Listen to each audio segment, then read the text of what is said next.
Muito boa noite a todos os nossos seguidores. Bem-vindos a mais uma edição do Remata à Conversa. Estamos em direto a partir das nossas duas plataformas, no Facebook e também no Instagram. Desde já, peço aos nossos seguidores para, se ainda não nos seguem num desses sítios, para aproveitarem e deixarem o gosto ou então o like também no Instagram. E eu sou a Ana Regina Ramos e estamos aqui para comentar mais um pouco sobre futebol, como sempre com a presença do Eduardo Carvalho, que faz aqui as suas análises semanais acerca da prestação das equipas da região norte nas várias competições que decorrem por aqui. Olá, Eduardo. Olá, Ana, um grande abraço a todos os que nos seguem de todas as plataformas, Facebook, Instagram, e especialmente a quem nos segue todas as semanas, semana após semana, e que sabe perfeitamente que prezamos por um futebol jogado dentro das quatro linhas e sem polémicas clubísticas. Muito bem, Eduardo. Antes de começarmos, deixo só aqui a quem nos está a ouvir, só aqui o repto para, se quiserem comentar, fazer algum comentário ou deixar alguma questão aqui para falarmos aqui durante este direto, estejam à vontade, ponham nos comentários e nós lemos sempre tudo e respondemos sempre a tudo, por isso vamos então para a edição desta semana. Hoje, como o Eduardo falou no vídeo promocional que publicamos no nosso Instagram, vamos falar um bocadinho sobre a jornada 16 do campeonato, a prestação das equipas da região norte nesta competição, e também sobre o fecho do mercado de transferências, no mercado de inverno, aqui em Portugal, e ainda a conquista da Copa Libertadores da América, por parte do Palmeiras, que é treinado pelo Abel Ferreira, pelo treinador Abel Ferreira, que é natural de Penafiel. E sobre isso, deixo desde já aqui também a nota que temos uma notícia no nosso site, em jornalreferência.pt, acerca do assunto, onde podem ver mais pormenores acerca disso. Eduardo, começando pela competição, pela prova rainha do futebol nacional, em que o Sporting de Braga e o Futebol Clube do Porto passaram às meias finais. Sim, foi uma competição aliás, uma eliminatória que decorreu mais ou menos dentro do que se esperava, sem grandes surpresas, apesar de falarmos aqui de uma competição em que normalmente acontecem alguns tombas gigantes.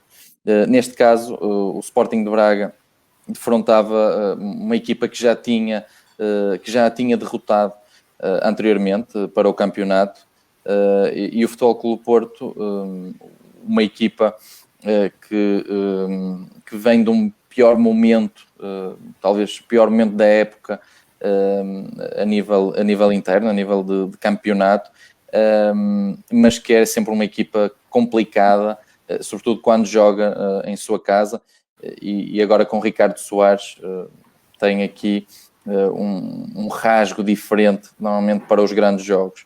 A verdade é que Sporting de Braga e Futebol Clube do Porto simplificaram os seus jogos,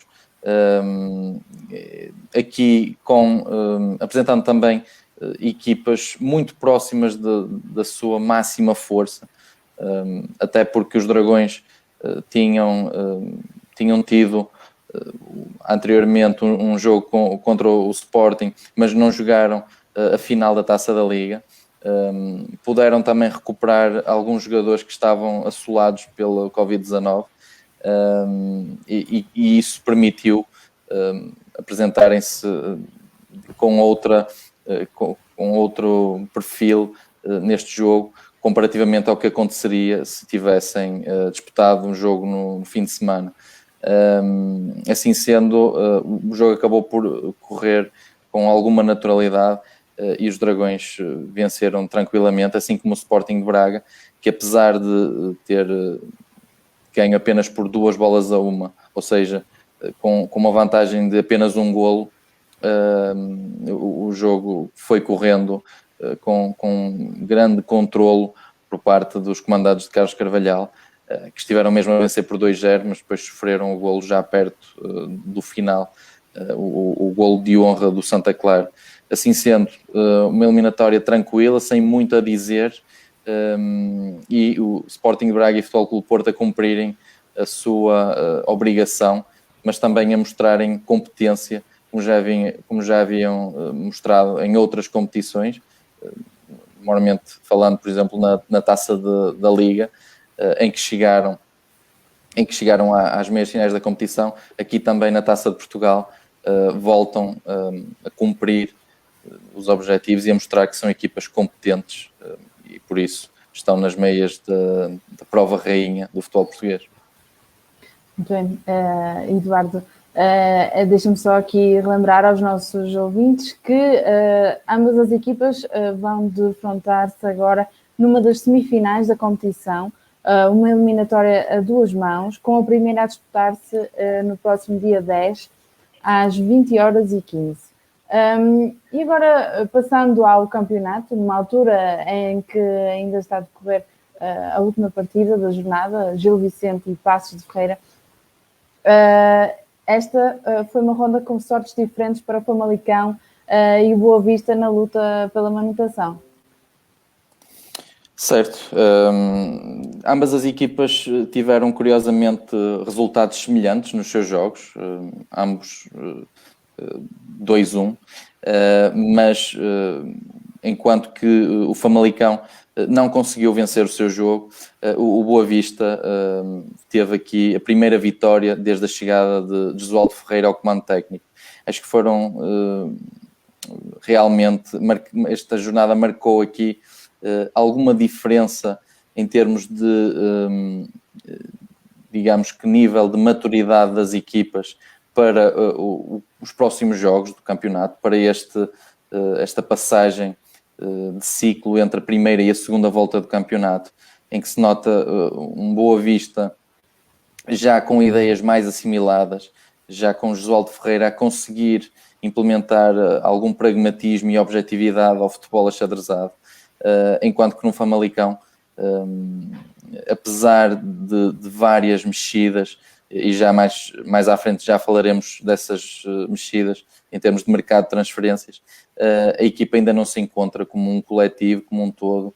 João Pedro Sousa acabou por sair do comando técnico do Famalicão, principal vítima destes resultados que não foram positivos, é preciso admiti-lo, nesta primeira volta do campeonato que está a terminar, mas tendo em conta tudo o que está para trás em termos de época de 2019-2020, foi um brilhante trabalho deste técnico que agora não teve tempo para poder ambientar a equipa com os novos reforços e perceber se é possível, se ainda seria possível escalar na tabela classificativa. Eu acredito que sim.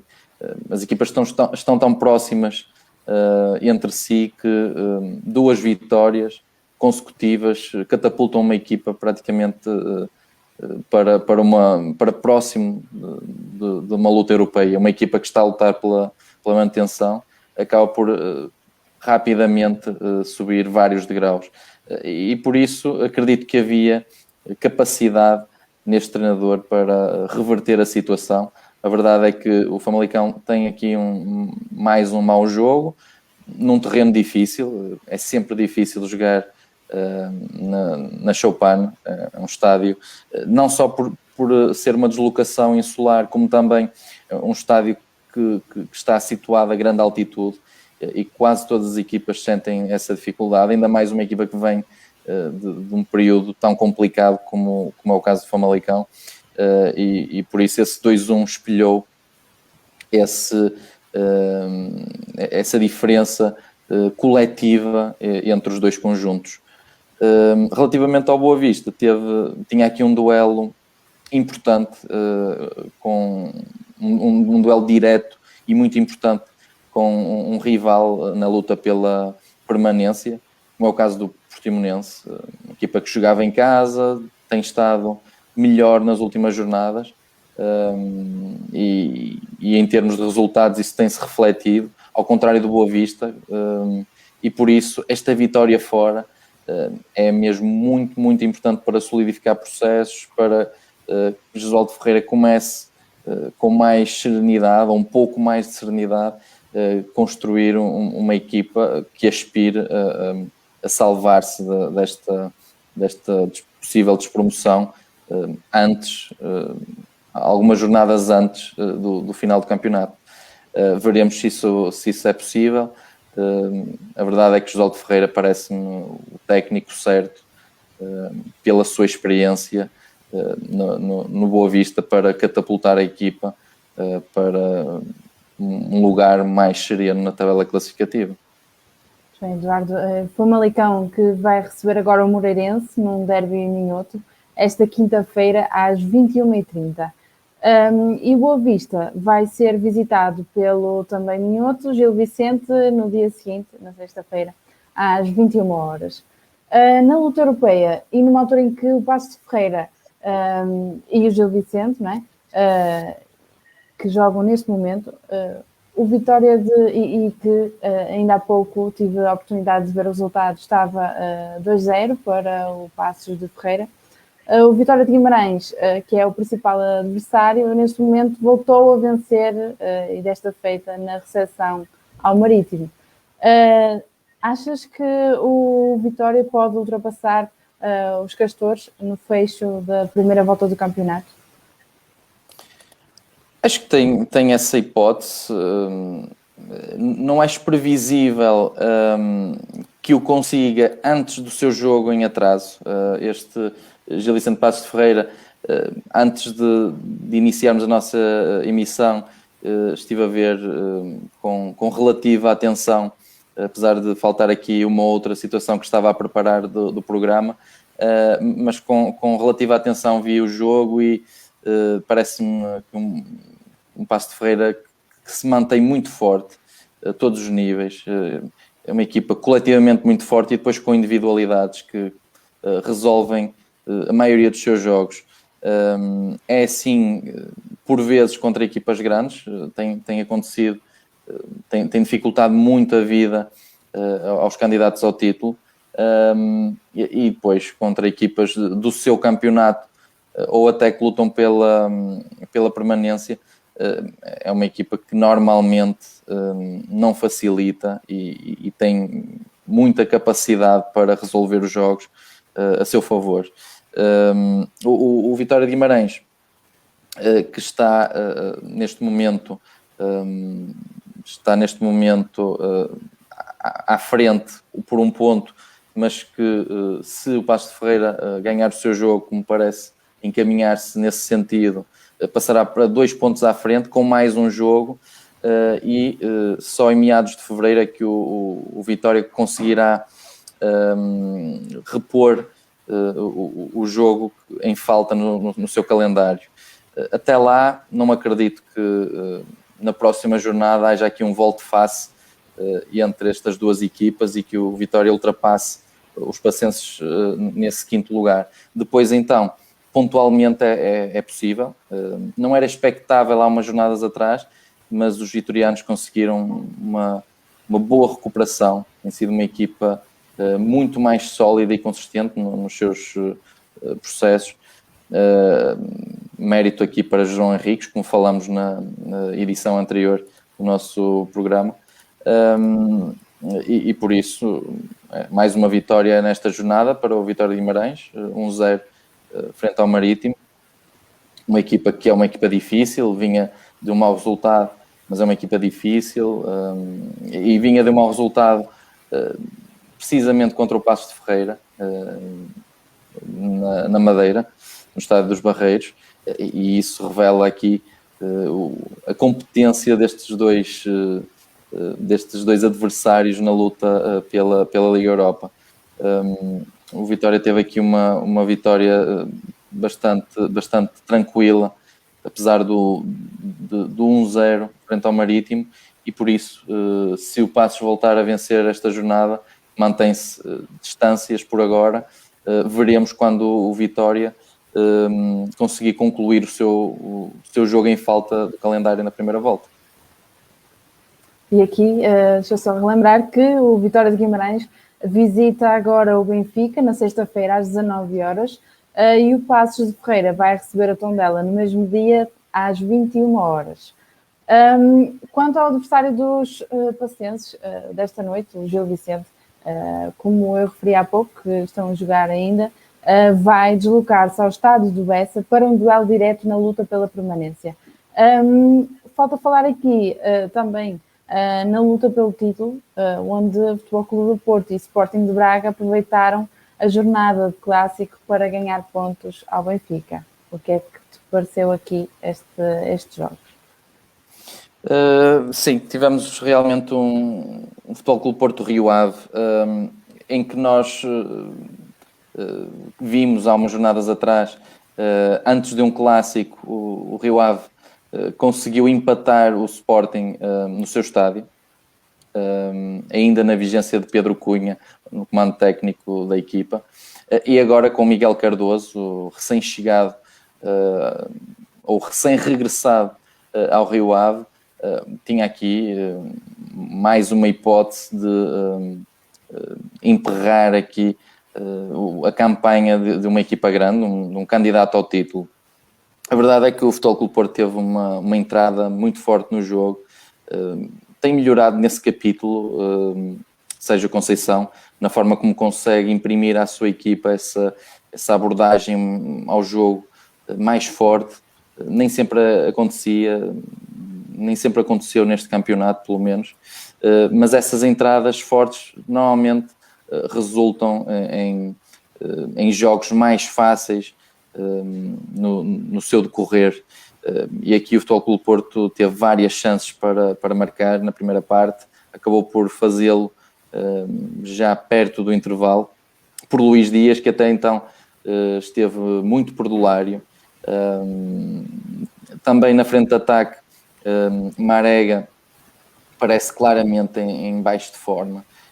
É um jogador que já há várias jornadas mostra alguma dificuldade em impor o seu jogo. Tecnicamente já sabemos que não é muito evoluído, mas é um jogador que acaba por impor o seu jogo através da força e da velocidade, algo que não tem acontecido ultimamente. E aí o Futebol Clube Porto sentiu muita dificuldade em concretizar as várias chances de golo que teve, e o jogo poderia ter-se complicado. Relembrar também que o Rio Ave esteve a perder em Alvalade por 1-0 e na segunda parte conseguiu o empate, e pairava essa dúvida se o Rio Ave conseguiria entrar bem na segunda parte, entrar melhor do que o Futebol Clube Porto, e a verdade é que pelo menos conseguiu entrar melhor do que o havia feito na etapa inicial do jogo. Ainda perigou aqui e ali com alguns lances de belo efeito, de belo recorte coletivo, como Miguel Cardoso tanto gosta e já parece começar a imprimir ao jogo rioavista. Conseguiu perigar o Futebol Clube do Porto no seu setor defensivo, mas o 2-0 acabaria por chegar para os Dragões em mais um grande lance de Taremi. É cada vez mais um jogador imprescindível nos Dragões, um jogador inteligente, dos mais inteligentes neste plantel azul e branco, e consolidou muito o jogo ofensivo coletivo da equipa. Por isso, este 2-0 do Futebol Clube Porto surgiu com naturalidade, uma vitória justa. O Futebol Clube Porto continua exibicionalmente sem impressionar, isso há que dizer. Quanto ao Sporting de Braga, também jogou um pouco mais tarde, mas também jogou antes do clássico do Sporting Benfica, e teve um jogo retumbante, desde a chegada de Vasco Seabra, que se nota também, tal como Miguel Cardoso, uma melhoria na circulação da equipa, uma melhoria no jogo ofensivo dos Cónegos, mas este jogo foi um jogo de completa desinspiração para o Moreirense, que se viu a perder desde muito cedo. Francésio esteve muito bem no meio-campo do Sporting de Braga, meio-campo que teve todas as unidades a um grande plano. Al-Musrati surge a fazer a assistência, uma assistência de grande qualidade técnica para o quarto golo. Também Castro fez golo de cabeça neste jogo, portanto todos os centrocampistas estiveram em grande plano, mesmo João Novaes, que não interveio em nenhum golo, e por isso um Sporting de Braga que passou no primeiro teste sem Paulinho, e que esteve em grande em Moreira de Cónegos. Por isso, Futebol Clube Porto e Sporting de Braga aproveitaram bem o que quer que acontecesse no clássico. Esteve perto para ser um empate nesse Sporting Benfica. Depois o Sporting acabou por marcar mesmo ao cair do pano, e por isso o Benfica é o grande perdedor da jornada.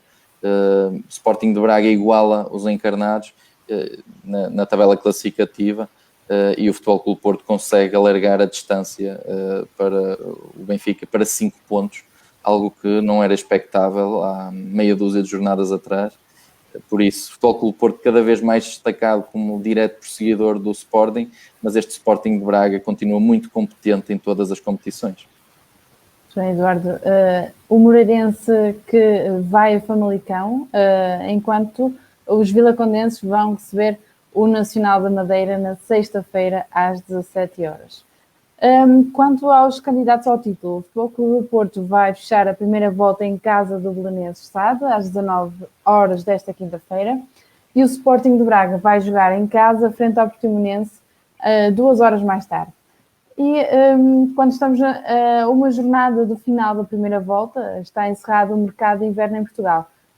E queria que fizesse aqui um pequeno balanço do defesa das equipas da região norte nesta primeira liga, e começando exatamente por aquelas que estão envolvidas na luta pela fuga à despromoção. Sim, relativamente às 3 equipas que estão mais abaixo na tabela classificativa, falando em equipas da região norte, o Boa Vista teve um defeso muito tranquilo, sem grandes mexidas, apenas aqui a registrar a saída do Lanto, um central que não convenceu.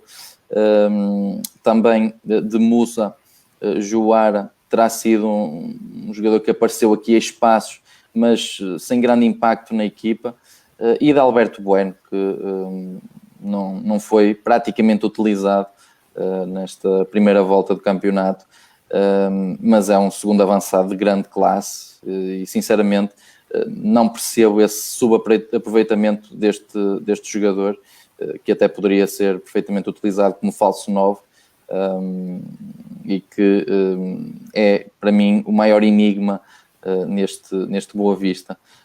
Relativamente a entradas, apenas uma confirmada, a entrada de Juninho, Desportivo de Chaves, mas ao que tudo indica, apesar de algumas informações contraditórias, ao que tudo indica, Juninho só no início da próxima época é que estará com o Boa Vista, por isso mantém-se à partida nos flavienses.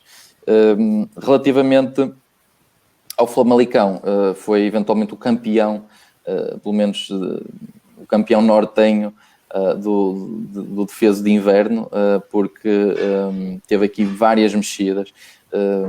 Teve as saídas, registaram aqui as saídas de Guga para o Rio Ave, um médio centro que na época passada deu alguns sinais de grande potencial, mas que praticamente não foi utilizado, raramente foi utilizado nos famalicenses desta época.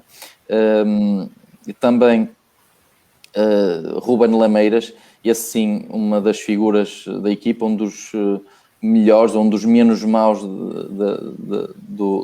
dos minhotos nesta primeira fase da época, e que já no ano passado, quando tinha a hipótese de entrar em jogo, revelava ser um jogador bastante sólido, e que acaba por sair para o Vitória de Guimarães. É uma perda numa equipa que já estava muito fustigada por saídas no mercado de verão. E depois, 3 saídas relativamente pacíficas de 3 pontas de lança que não tiveram sucesso no Famalicão: o Bandel Campo, Marcelo Trota e Diego Sousa.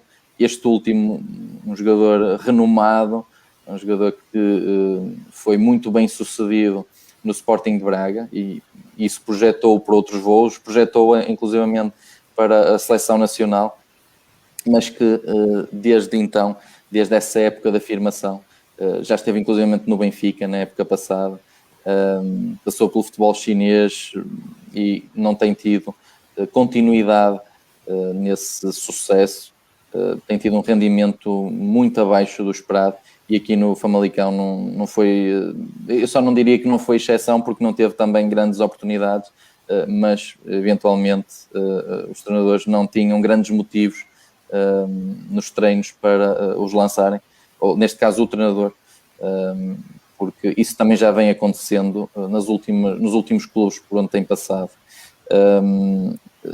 Relativamente a entradas, várias entradas. Maltos, um guarda-redes brasileiro que eu sinceramente desconheço, um guarda-redes jovem. Manuel Ugarte, que já foi utilizado, tem sido utilizado nestas últimas jornadas e parece ser um jogador com talento. Falamos de um uruguaio, um médio defensivo uruguaio de 20 anos, e que parece ser uma boa aposta do Famalicão.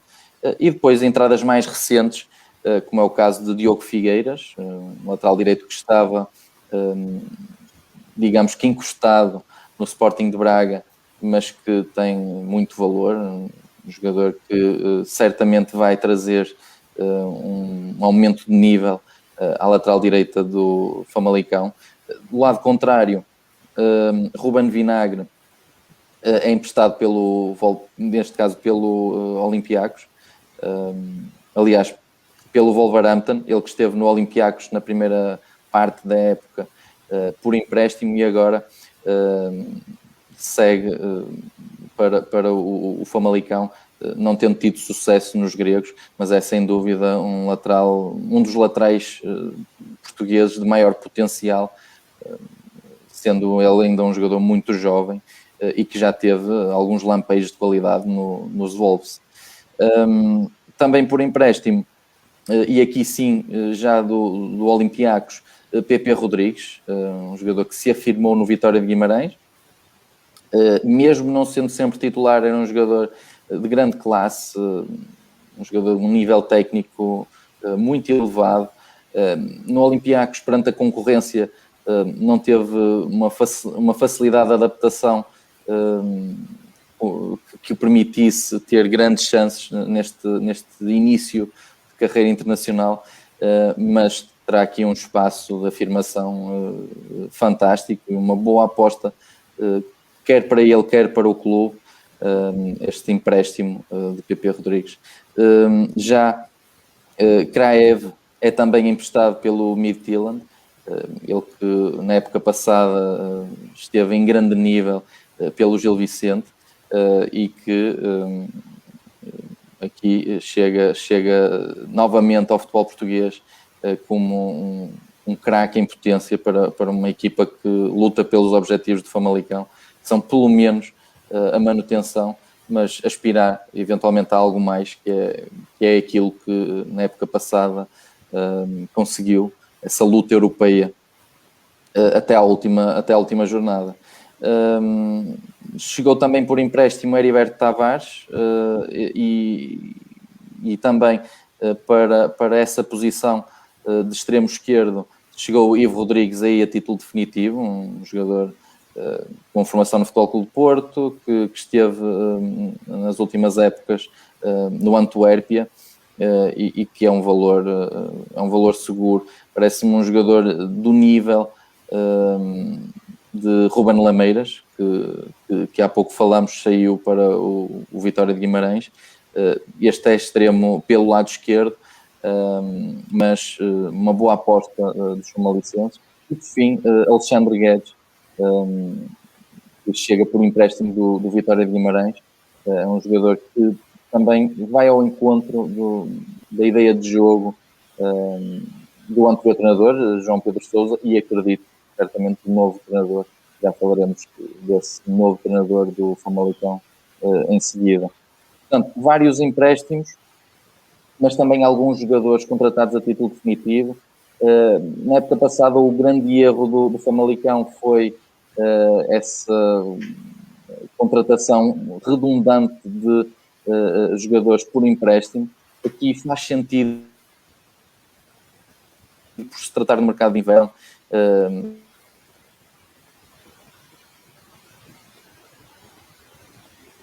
desta forma, porque permite alcançar qualidade, talento, que não seria possível, eventualmente, a título definitivo, mas também alguns jogadores, valores que me parecem seguros, como o caso de Diogo Figueiras e Ivo Rodrigues, que chegam a título definitivo e que poderão permanecer durante mais tempo no clube, que é algo que o Famalicão necessita para estabilizar na Primeira Liga.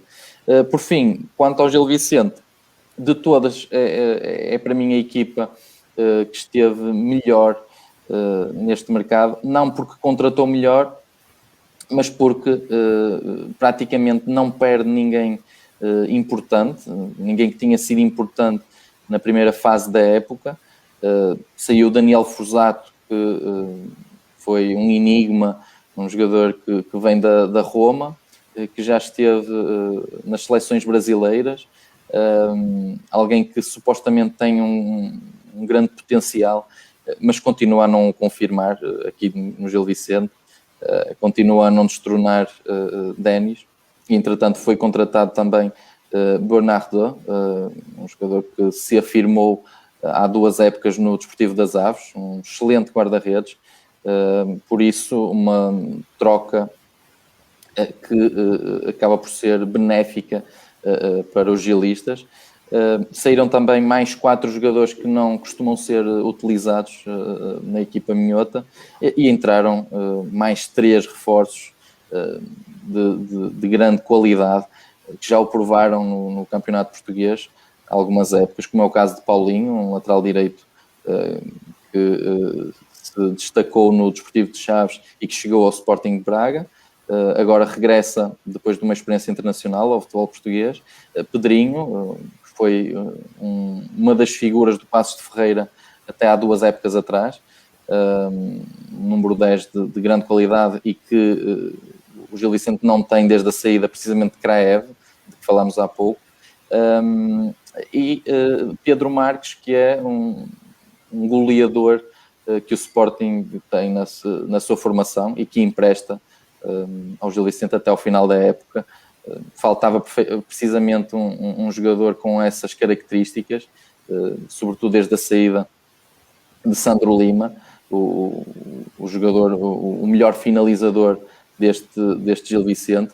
Agora apenas Samuel Lino, um jogador que é um jogador interessante, mas é um avançado móvel, não um grande finalizador, e que faltava realmente esse elemento que Pedro Marques me parece poder ser. Portanto, excelente mercado para o Gil Vicente, um mercado interessante, mas com muitas mexidas para o Famalicão, e quanto ao Boa Vista, parece-me que fica a faltar aqui um ou outro jogador para melhorar a equipa, apesar de a grande contratação dos últimos tempos foi a Jesualdo Ferreira, e parece já começar a surtir efeito. Veremos a continuidade que seja ou não possível nas próximas jornadas. Muito bem, Eduardo. E agora pedia-te também, de uma forma aqui breve, relativamente às equipas que estão numa posição mais confortável na tabela classificativa. Sim, temos aqui um Moreirense e um Rio Ave que não parecem poder aspirar a uma luta europeia neste momento, contrataram 2 treinadores que permitem à equipa uma ideia de jogo mais atrativa, e por isso poderão subir aqui um pouco na tabela classificativa, sobretudo o Rio Ave, mas será já difícil apanhar o comboio europeu de Paços de Ferreira e de Vitória de Guimarães. No caso do Moreirense, um excelente mercado, na minha opinião. David Tavares, que não teve grande expressão na equipa, foi devolvido ao Benfica. Precisará de novas oportunidades para confirmar o seu potencial. E depois 3 entradas de jogadores com créditos firmados, jogadores na faixa etária dos 30, 31 anos, como são o caso da Abdoulaye, defesa formado no Futebol Clube do Porto e que regressa agora a Portugal, depois de algumas experiências internacionais, nomeadamente no Campeonato Espanhol. David Simão, também um jogador que saiu há cerca de 3 épocas do Campeonato Português, mas um médio de grande qualidade. E na frente de ataque, Rafael Martins, é o substituto que a equipa precisava desde a saída de Fábio Abreu. Portanto, um acrescento de qualidade em 3 setores que eu acredito que vão ajudar muito o Vasco Seabra. Relativamente ao Rio Ave, houve entradas e saídas. A equipa perdeu com a saída de Lucas Piazon, acima de tudo, que é um grande jogador para este nível do Rio Ave, pelo menos, e que foi uma excelente contratação para o Sporting de Braga. Já falaremos sobre o Braga. E parece-me a principal perda para os vilacondenses. Mas também Mateus Reis, que praticamente não foi utilizado na primeira metade da época por questões meramente disciplinares, porque falámos aqui de um jogador de grande qualidade e que foi agora aproveitado pelo Sporting. Diego Lopes, que nesta passagem esteve com menor rendimento, teve um impacto menor na equipa, mas é um jogador de qualidade. E Bruno Moreira, um ponta de lança já muito batido no futebol português e que reforçou o Portimonense. Me parece que faz mais sentido o Portimonense para si nesta fase da carreira.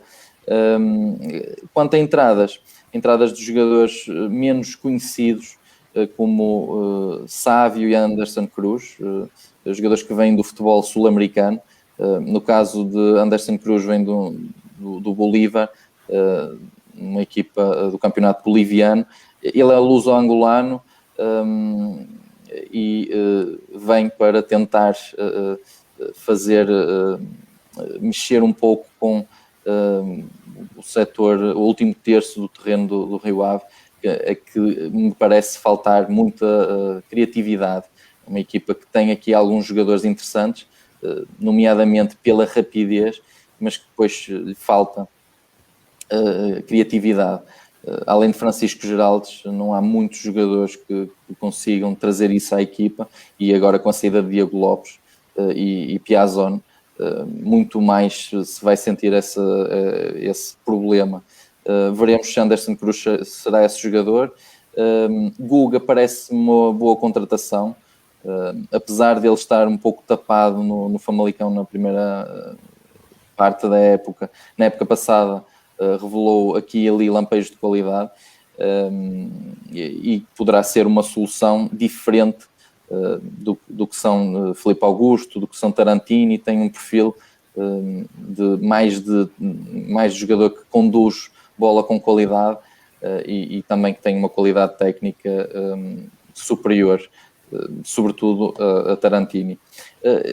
O que me parece a melhor contratação, e um jogador que mais expectante estou, é Rafael Camacho, um jogador de grande potencial, que no Sporting, eventualmente, por não ter sido um jogador muito empenhado, não foi aposta de Ruben Amorim.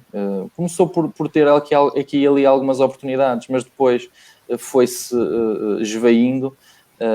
Mas, na minha opinião, tem muito talento e poderá encontrar aqui o espaço certo para, com humildade, voltar a crescer na sua carreira e voltar ao Sporting muito mais jogador, muito mais maduro, acima de tudo a nível tático e a nível de impor, e a nível de imposição que consegue imprimir do seu jogo ao jogo da equipa. Há ainda também a entrada de um ponta de lança brasileiro, Júnior Brandão, que estava no Ludogorets da Bulgária e que vem aparentemente para substituir Bruno Moreira. Por isso, aqui entradas e saídas importantes e que veremos se este saldo é mais positivo ou mais negativo. Relativamente ao Moreirense, parece-me claramente um mercado com saldo positivo para os Cónicos. Muito bem, Eduardo. E agora, relativamente às equipas que têm também objetivos de apuramento para a Liga Europa, como é que viste o mercado do Vitória e também do Paços de Ferreira, como falámos há pouco?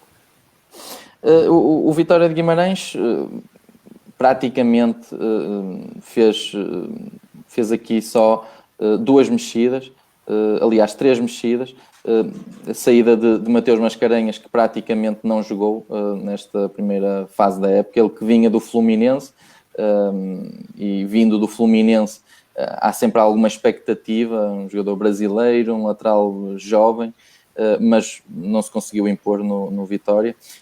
E a saída também de Porra, um jogador que já esteve bastante bem, um nível muito interessante neste meio campo do Vitória, mas agora perante novas entradas esta época, Pepelo tem crescido, tem progredido muito a nível coletivo neste Vitória de Guimarães. André, que estando em condições físicas é sempre um titular indiscutível no Vitória. Isso tem retirado espaço a Porra, por isso este empréstimo ao Portimonense parece-me uma situação positiva e salutar para todas as partes. Depois, como entradas, apenas uma, mas um valor seguro. Ruben Lameiras, que há pouco falamos, talvez a figura maior da época do Famalicão, da época negativa deste Famalicão, mas um valor seguro, uma excelente contratação a acrescentar aos já excelentes extremos que os vitorianos possuem no seu plantel. Quanto ao Paços de Ferreira, mais mexidas, mas não me parece também um mercado menos bom do que no caso dos Conquistadores, porque houve aqui algum arrumar da casa, saída de jogadores que não tiveram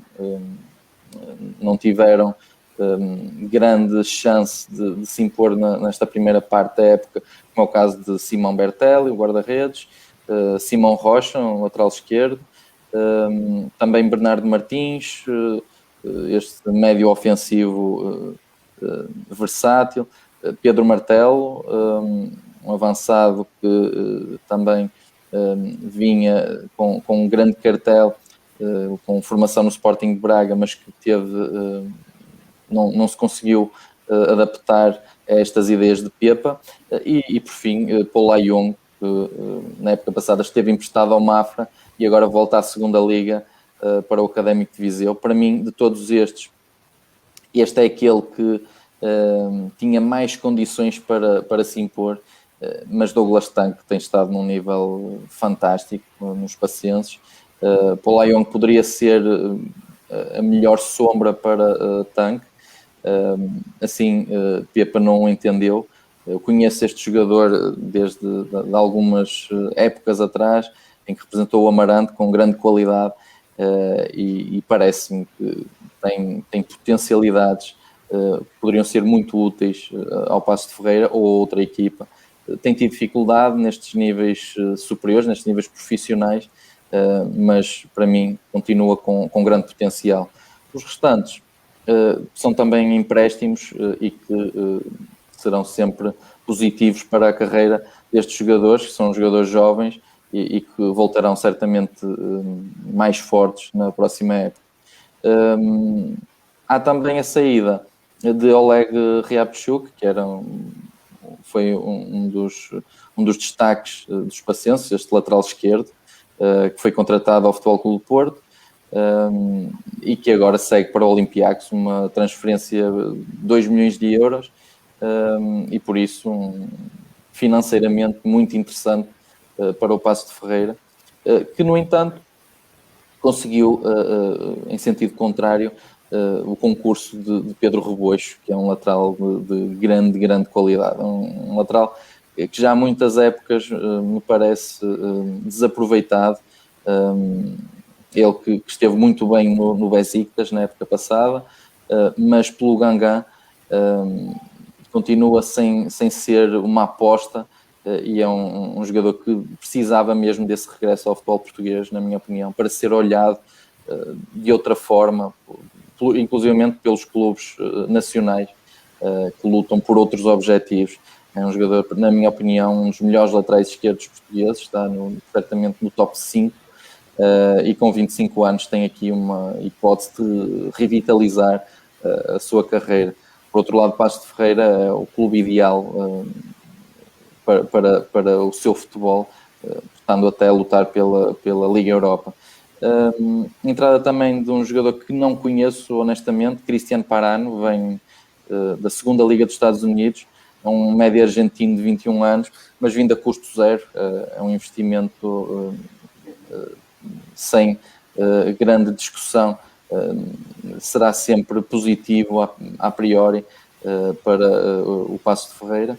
E por fim, uma boa operação também com a transferência definitiva de Stefano Eustáquio por 2 milhões e meio de euros, ele que provavelmente sairá no final da época, tendo interessados como, por exemplo, o Futebol Clube do Porto, e aqui o Paços de Ferreira poderá rentabilizar esta contratação, dobrando eventualmente ou mais do que dobrando esse valor que despendeu na sua contratação. Por isso, muito bem o Paços de Ferreira, também bem o Vitória de Guimarães, duas equipas que estiveram neste mercado ao nível do que tem estado nesta fase do campeonato. Muito bem, e agora por fim, qual é a tua análise ao mercado para os candidatos ao título, nomeadamente das equipas nortenhas, o Braga e o Futebol Clube do Porto? Quanto ao Braga, teve aqui algumas mexidas, sobretudo decorrentes da saída, eventualmente, da transferência mais com maior magnitude neste mercado, que foi a saída de Paulinho para o Sporting. Uma transferência, na minha opinião, surpreendente, porque acaba por ser um reforço muito importante para um rival dos bracarenses, e também porque, acima de tudo, pela forma em que aconteceu, estamos a falar num timing, num momento a meio de uma época, e que quando estamos numa temporada em que temos mais um representante, em que poderemos ter mais um representante na Liga dos Campeões, sendo esse o objetivo para estas duas equipas, o objetivo inicial da temporada, são rivais diretos, e depois, eventualmente, vender agora pode fazer ruir as aspirações de algo que vai permitir não só prestígio desportivo, como também retorno financeiro. Essa é uma transferência, na minha opinião, muito enigmática, mas a verdade é que aconteceu, e isso fez com que o Sporting de Braga conseguisse garantir o concurso de Borja por 3 milhões de euros, um jogador que, sinceramente, não vai muito, não é um jogador muito do meu agrado por aquilo que demonstrou no Sporting, mas o Sporting de Braga já mostrou no passado, com jogadores como Alain, que consegue reformatar alguns valores e transformá-los em ícones até do seu clube. Por isso veremos o que é que Borja, que é um jogador que pode jogar como central pela esquerda numa linha de 3 ou então como lateral esquerdo, pode acrescentar aqui à equipa. E também Sporar, que vem por empréstimo até ao final da época, e aí sim parece-me uma excelente contratação para o Sporting de Braga, primeiro porque perante a saída de Paulinho nestes últimos dias de mercado, seria difícil repor com grande qualidade aqui um 9 que permitisse a nível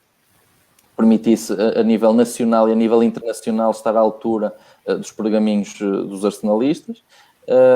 E aqui este ponta de lança esloveno tem essa apetência pela Liga Europa, em que o Sporting de Braga ainda está presente, ao contrário do Sporting, por exemplo. Parece-me uma boa negociação para o Braga a inclusão de Sporar no negócio, uma má negociação a transferência, a cedência dos direitos de Paulinho. De resto, há a registar aqui as saídas de Diogo Figueiras, que era um jogador que não vinha sendo aposta nem como alternativa a Esgaio, e também Schettino, que desiludiu nesta primeira passagem pelo Braga, mas que foi emprestado ao Almeria de José Gomes. Certamente será útil na segunda Liga Espanhola ao treinador português, que já foi um dos nossos convidados aqui neste podcast. E a entrada também a registar, e me parece uma boa entrada, uma boa ideia, de Lucas Piazon, que chega a custo zero, depois de uma época e meia de grande qualidade no Rio Ave, e chega aqui com 26 anos, um jogador maduro, um jogador com grande qualidade, não só técnica como taticamente, e por isso um bom valor, uma boa ideia para este Sporting de Braga. Quanto ao Futebol Clube do Porto, não teve praticamente mexidas, pelo menos nestes últimos dias de mercado, apenas a reconversão de Everton, que esteve emprestado num país estrangeiro e que agora volta a Portugal para o Portimonense, onde despontou. Parece-me uma boa medida para o Futebol Clube do Porto, uma boa medida para o jogador e uma boa medida também para o clube que o recebe. E Nakajima, falamos de Portimonense, Nakajima foi também foi talvez o principal destaque desse Portimonense que encantou os adeptos quando regressou aos escalões principais de Portugal. Nakajima foi esse grande destaque. Isso proporcionou-lhe uma transferência internacional, depois voltou para o Futebol Clube do Porto, onde tem tido dificuldades perante as ideias de Sérgio Conceição. Eu acho que é um jogador de grande qualidade, é um jogador que tem uma inteligência superior e que alia a isso uma grande qualidade técnica, tem capacidade para ser titular no Futebol Clube do Porto, assim não entende Sérgio Conceição, e sendo assim, mais vale realmente transferir o jogador. Ele é emprestado com uma opção de compra milionária de 40 milhões ao Al Ain dos Emirados Árabes Unidos. Veremos, parece-me difícil que o jogador fique definitivamente por esse valor ou sequer metade, mas nestes países árabes tudo é possível em termos financeiros. Por isso, duas equipas que não me parecem ter ganhado com este mercado de inverno, mas também certamente não ficaram a perder, tendo em conta aquilo que apresentaram na primeira fase da época. Eventualmente ficaram nos seus plantéis, mas conseguiram pelo menos não perder muito. O Braga perde Paulinho, é verdade, mas depois reforça noutras posições importantes. Por isso, não perderam muito comparativamente ao que tinham na primeira parte da época e que era utilizado pelos seus treinadores na primeira parte da época, com essa ressalva de Paulinho, que era um dos destaques do futebol português e que reforçam o rival direto. Muito bem, Eduardo. E agora sim, passaremos à segunda parte do nosso programa, no fundo, que diz respeito aos destaques que tens selecionados para esta edição. E começaria exatamente por te perguntar qual é que é o teu remate de trivela. O meu remate de trivela desta semana vai para a contratação de Miguel Cardoso e Silas, eles que estão de regresso a Portugal, depois, no caso de Miguel Cardoso, algumas experiências não muito bem sucedidas no futebol internacional, mas são dois treinadores que, apesar de eu não ser um fã de fazer várias alterações de treinador durante a época, a fazer uma alteração que seja precisamente a meio da época, que é a fase em que estamos.